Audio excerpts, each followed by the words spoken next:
আজ আমরা সরিষার জমিতে সেচ দেওয়ার প্রক্রিয়া দেখব। একজন কৃষকের পরিশ্রম কিভাবে সরিষার ভালো ফলনের নিশ্চয়তা দেয় তা তুলে ধরব এই ভিডিওতে। এই তো কিছুদিন আগেই এই জমিতে সরিষা চাষ করা হয়েছে।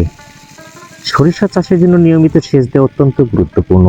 বিশেষত শীতকালে মাটির আর্দ্রতা বজায় রাখতে সরিষাতে সেচ প্রদান করা অপরিহার্য। একজন কৃষক এখানে সেচ দিচ্ছেন হাতে টিউবওয়েলের পানি ব্যবহার করে। এই ধরনের সেচে জমির সব জায়গায় সমানভাবে পানি পৌঁছে এবং ইচ্ছা মতো পানি ব্যবহার করা যায়। যেখানে যতটা প্রয়োজন এই পদ্ধতিতে সেখানে ততটা পানি সেচ দেওয়া সম্ভব।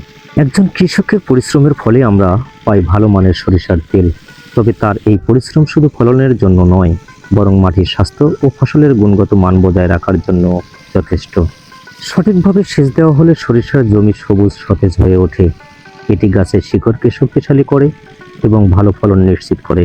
ঠিক এভাবেই সারা দেশের হাজারো কৃষকের পরিশ্রমের ফলেই আমরা পেয়ে থাকি সরিষা, আর সেই সাথে তরিকৃত সরিষার তেল। এভাবে সরিষার জমিতে সঠিক পদ্ধতিতে সেচ দিলে ভালো ফলন পাওয়া যায়। কৃষকের এই শ্রম আমাদের সবার জন্য একটি প্রেরণা। আর এমন কৃষিভিত্তিক ভিডিও দেখতে অবশ্যই আমাদের সঙ্গে থাকবেন। ধন্যবাদ সবাইকে আমাদের সাথে থাকার জন্য। দেখা হবে নতুন কোনো একটি ভিডিওতে। ততক্ষণ ভালো থাকবেন, সুস্থ থাকবেন। শুভকামনা সবার জন্য।